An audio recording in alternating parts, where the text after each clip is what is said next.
Hi,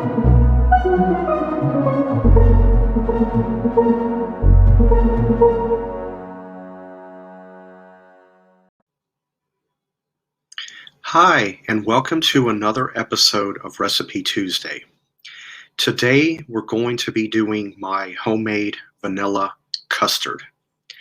And what you're going to need to start with is 2 pots. You're going to need a bigger pot with about 2, maybe 3 inches of water within it. And then you're going to need another pot that can go down within it to create a double boiler effect. The ingredients that you're going to need is 2/3 cup of sugar, 1/3 cup cornstarch, a dash of salt, that's optional if you want to use it, 4 eggs separated, 3 cups of milk. And you're also going to need a 1/2 teaspoon of vanilla extract. To begin with, add your 3 cups of milk. The water on the stove is coming to a boil. Add your milk, your 4 egg yolks.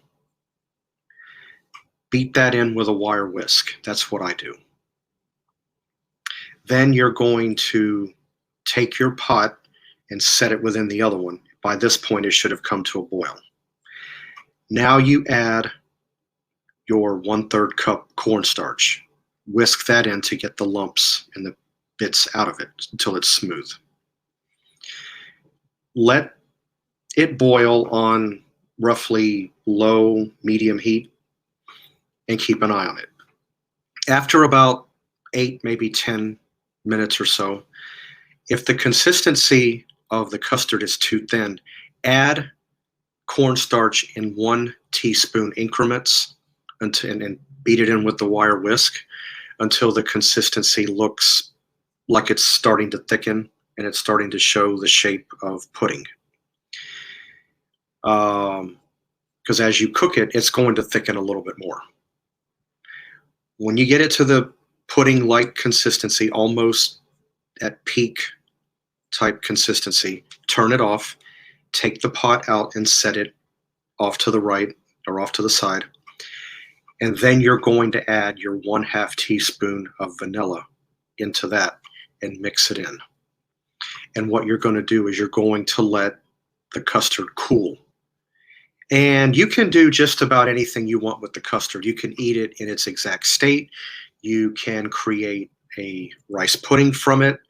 Or another recipe you can do that I always do with my vanilla custard is you can use it and make banana pudding. And I will include that video in the description box because I did that 2 or 3 months back. Matter of fact, it was my first Recipe Tuesday episode that I did. Another place that I use that particular custard recipe is on another cake. It's like a pineapple vanilla custard cake. It has a certain name, but because it's YouTube, I can't really mention it. And that involves putting custard over the top of the pineapple before you add the whipped cream. So give this recipe a try. I know when I originally started making this recipe 16, 17 years ago, I know myself, I won't go back to boxed Jell-O pudding, although at times I have reverted back to it. But once you go this route and you taste of it and you see the taste of homemade versus boxed, and really how simple it is that within a 30-minute period or less, you have it made. If you do decide you want to give this a try, definitely leave me some comments down below. I would love to hear your feedback. I think it's a great recipe. If you have made something like this before, or you have your own variation that you might want to include or say something, leave it down in the comments. I would love to see your feedback. Anyway, I want to thank you for watching this episode. And if you, like I said, give it a try, I think you'll really like it. Take care, and I will see you again next Tuesday at 6 a.m. Eastern Standard Time. See you then. Have a good one.